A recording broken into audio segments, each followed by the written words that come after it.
नमस्कार, मैं हूं अर्चना कौशल और आप देख रहे हैं विकासशील हरियाणा। इसके जरिए हम हर दिन आपको बताते हैं हरियाणा सरकार की उन तमाम योजनाओं और नीतियों के बारे में जो आमजन को लेकर शुरू की गई है। आज हम आपको बताएंगे प्रदेश में गरीब तबके के उत्थान के लिए चलाई गई उन तमाम योजनाओं के बारे में जो गरीबों की जिंदगी को आसान बना रही है।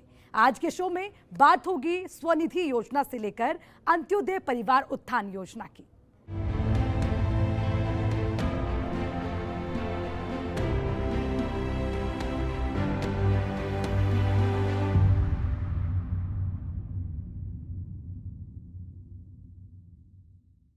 हरियाणा की मनोहर सरकार गरीब वर्ग का विशेष ख्याल रख रही है ताकि प्रदेश के गरीबों को गरीबी रेखा से ऊपर उठाया जा सके।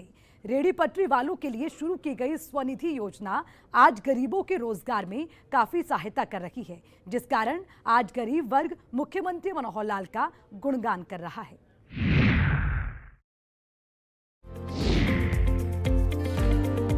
प्रदेश के गरीब तबके का भी हरियाणा की मनोहर सरकार बखूबी ख्याल रख रही है। राज्य का गरीब तबका भी खुद का कारोबार शुरू कर सके, इसके लिए सरकार की ओर से एक स्कीम चल रही है। इस स्कीम के तहत सरकार कारोबार के लिए बिना किसी गारंटी के लोन उपलब्ध कराती है। ये स्कीम खास तौर पर रेहड़ी पटरी वालों के लिए है और इस योजना का नाम स्वनिधि योजना है। कोविड महामारी के दौरान रेहड़ी पटरी वालों का कारोबार बुरी तरह से चौपट हो गया था। ऐसे लोग फिर से अपना कारोबार शुरू कर सकें, इसके लिए मनोहर सरकार ने स्वनिधि योजना की शुरुआत की थी। मुख्यमंत्री मनोहर लाल ने कहा कि कोविड महामारी के दौरान प्रधानमंत्री नरेंद्र मोदी ने आत्मनिर्भर भारत का नारा दिया और पीएम स्वनिधि योजना शुरू की। इस योजना को आज देश में करोड़ों नए उद्यमियों ने अपनाया है, जिससे उनके जीवन में गुणात्मक सुधार आया है। जो अपने आप में ये सोच सकते हैं कि हम छोटा व्यवसाय करने वाले सामान्य व्यक्ति हैं, छोटे छोटे व्यवसाय करने को लेकर के आपको प्रधानमंत्री जी की ओर से स्वनिधि योजना के माध्यम से लाभ भी दिया गया है। मेरा आज सौभाग्य है कि ऐसे जो मैंने एक संकल्प किया है अंत्योदय का, कि अंतिम व्यक्ति का उदय होना चाहिए, हमारी सारी सरकारी योजनाओं के माध्यम से उन लोगों से मैं बात कर रहा हूँ। आपको एक ऑफ़र दी गई कि 10,000 रुपया आप लोन ले सकते हैं और वो स्वनिधि के माध्यम से आपको इस लोन की ऑफ़र दी गई। हमारे यहाँ जिन लोगों ने रजिस्टर किया है ऐसे 55,000 लोग हैं जिन्होंने रजिस्टर किया है, उसमें से लगभग 36,000 लोगों को और ये ऋण मिल चुका है।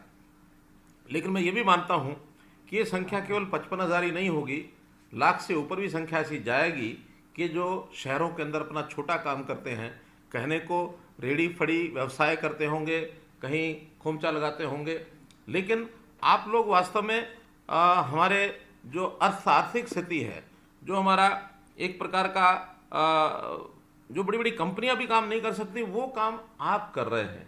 मुझे याद है वो अवसर जब कोविड के अवसर के समय सब चीज़ तहस-नहस हो गई थी और उस समय आप लोगों ने इन सारी चीज़ों को संभाला और प्रधानमंत्री जी ने भी ये योजनाएं उसी समय शुरू की थी कि हमारे जो छोटे ऐसे पूंजी वाले लोग जो अपना काम करने में कठिनाई उनको मिल रही है, पैदा हो रही है, उनकी सहायता कैसे की जाए। सभी बैंकों को आदेश दिए गए कि ऐसे लोगों के लिए कुछ योजना बनानी चाहिए। स्वनिधि योजना के माध्यम से 10,000 रुपया और एक लोन के रूप में आपको दिया गया। ऐसे 55,000 से ऊपर लोगों ने ऑनलाइन आवेदन किया। 35,000 के लोगों को ये ऋण जो है स्वीकृत हो चुका है। इसमें अभी तक कुल मिलाकर 48 करोड़ रुपया ये बांटा जा चुका है। और इसमें बड़ी बात यह है कि जो इसका ब्याज होता है, भले ही वो कहने को 9% ब्याज है, लेकिन उसमें 7% ब्याज तो केंद्र देता है, 2% हम सरकार की ओर से उसमें डालते हैं। ऐसा 1 करोड़ रुपए से ऊपर की राशि ब्याज की भी साथ में हमने बैंकों को अदा कर दी है। आपको कोई ब्याज नहीं देना है। आज मनोहर सरकार की ये योजना किसी वरदान से कम नहीं है। इस योजना में उन्हें 10,000 रुपए की राशि बिना किसी ब्याज के प्राप्त हुई, जिससे स्वरोजगार शुरू करने और विस्तार करने में काफी मदद मिली। हरियाणा सरकार ने भी जरूरतमंदों को रोजगार के लिए धनराशि उपलब्ध कराकर कल्याणकारी काम किया है। जिससे समाज में मुख्य धारा से जुड़ने का अनुभव हुआ। और इसकी तीन श्रेणियां बनाई गई हैं। जो 10,000 रुपये का ऋण लेकर के इसका भुगतान करता है, किस्तों में वापस देता है, वो 20,000 रुपये का अधिकारी हो जाता है। दूसरी बार 20,000 रुपये लेता है, अगर वो उसको समय से वापस करता है तो 50,000 रुपये का अधिकारी हो जाता है। ऐसे 3 प्रकार की श्रेणियां बनाई हैं। आप अपने काम को धीरे धीरे आगे बढ़ाएं। और मैं तो ये कहना चाहूँगा कि जो छोटा छोटा काम करने वाले जब अपने इस तरीके से काम को बढ़ाने लगते हैं, उनका मानस अच्छा होता है, काम को आगे बढ़ाते हुए जिससे पैसा लिया उसको पैसा देते हैं, अपना बचा हुआ पैसा वो अपने घर में काम करते हैं, धीरे धीरे अवसर मिलते मिलते वो उद्योगपति बन जाता है, बड़ा काम करने लग जाता है। आज बहुत से बड़े बड़े उद्योगपतियों की कहानी है कि उन्होंने छोटे छोटे कारोबार से शुरू किया और आज बड़ी बड़ी कंपनियां बना करके वो आगे बढ़ रहे हैं। चलिए अब आपको बताते हैं स्वनिधि योजना में कौन कौन पात्र व्यक्ति हैं जो योजना के लिए अप्लाई कर सकते हैं। स्वनिधि आत्मनिर्भर योजना हेतु पात्र व्यक्ति खोखा चलाने वाले छोटे व्यवसायी, सड़क के किनारे स्टेशनरी सामान बेचने वाले, छोटे कारीगर, सभी प्रकार के छोटे मोटे खुदरा दुकान वाले कारोबारी, नाई की दुकान चलाने वाले, जूता पॉलिश और जूता बनाने वाले मोची, पान बेचने वाले पनवाड़ी, रेहड़ी पर फल बेचने वाले, कपड़े धोने वाले, चाय का ठेला लगाने वाले, सड़क किनारे खाना बेचने वाले, गली गली कपड़े बेचने वाले। रोजगार और कुटीर उद्योग को बढ़ावा देने के लिए सरकार की ओर से विभिन्न योजनाओं को चलाया जा रहा है। इन योजनाओं के जरिए मनोहर सरकार प्रदेश में युवाओं को आत्मनिर्भर बनाना चाहती है। कोरोना महामारी के बाद स्थिति भले ही सामान्य हो गई हो, लेकिन प्रदेश में आज भी कई लोग बेरोजगार हैं। अक्सर कई लोग पैसे कमाने के लिए नए व्यवसाय को शुरू करने की इच्छा रखते हैं। ऐसे लोगों की सहायता के लिए स्वनिधि योजना को शुरू किया गया था। कोविड-19 महामारी के समय प्रधानमंत्री जी ने आत्मनिर्भर भारत की बात कही थी। तो ये आत्मनिर्भर भारत अपने आप में तभी संभव है कि हर परिवार वो अपने पैरों पर खड़ा हो जाए, किसी को भी किसी के आगे हाथ फैलाने की आवश्यकता न पड़े। तो इस नाते से ये जो काम है ये बहुत महत्वपूर्ण, आपको एक प्रकार से सहायता ये मिल रही है। आपको शुभकामनाएं हैं। मुझे तो अपना बचपन याद आ रहा है, जब मैं कॉलेज में पढ़ता था, बल्कि स्कूल में पढ़ करके जब निकला, हमारे पिताजी ने कहा कि बेटा सब्जी बेच के आया करो।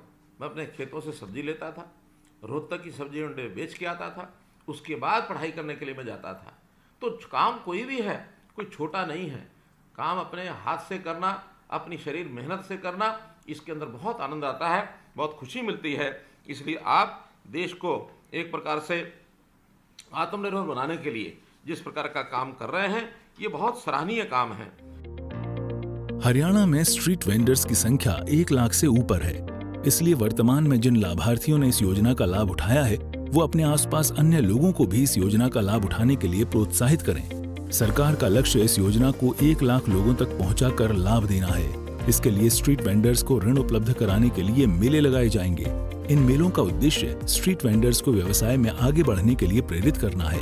ये तभी संभव होगा जब हर परिवार अपने पैरों पर खड़ा हो जाए। और इसके लिए आगे चल करके यानी हम लोग इसका और विस्तार करेंगे। अभी जो मात्र 56,000 लोगों को हमने जो ऑनलाइन आवेदन मिले हैं, इस स्कीम को और बढ़ा करके हमारा टारगेट भी 1,10,000 लोगों को ये ऋण पहुंचाने का है। तो हम और भी ऋण बांटने के लिए तैयार हैं। आप अपने साथी सहयोगी जो इसका लाभ नहीं उठाया है, उनको भी इसके अंदर शामिल कर सकते हैं। हम अपने डिपार्टमेंट की ओर से स्ट्रीट वेंडर्स के मेले लगाएंगे। ऋण मेले के माध्यम से आप लोग वहाँ आएँ, जिन लोगों को नहीं ऋण मिला है या जो पहली श्रेणी से वापस भुगतान कर चुका है दूसरी श्रेणी के लिए, दूसरी श्रेणी वाला तीसरी श्रेणी के लिए, इस ऋण को लेने के लिए अगर वहाँ वो आता है तो ऐसे इस पीएम स्वनिधि लाभार्थी इनको लोन मिलेगा।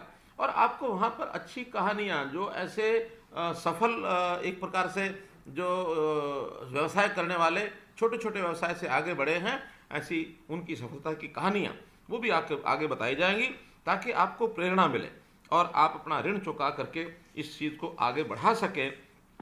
ऐसे ये गरीब कल्याण की योजना है, ये हम आगे चला रहे हैं। स्वनिधि योजना के तहत सरकार रेहड़ी पटरी वालों को फिर से अपना काम शुरू करने के लिए लोन मुहैया कराती है। इस स्कीम को सरकार ने खास तौर पर स्ट्रीट वेंडर्स के लिए शुरू किया है, जिनमें सब्जी बेचने वाले, फल बेचने वाले और फास्ट फूड की छोटी दुकान लगाने वाले जैसे लोग शामिल हैं। जरूरी डॉक्यूमेंट्स के आधार पर इस स्कीम के तहत लोन के लिए अप्लाई कर सकते हैं। ब्यूरो रिपोर्ट, सूर्या समाचार।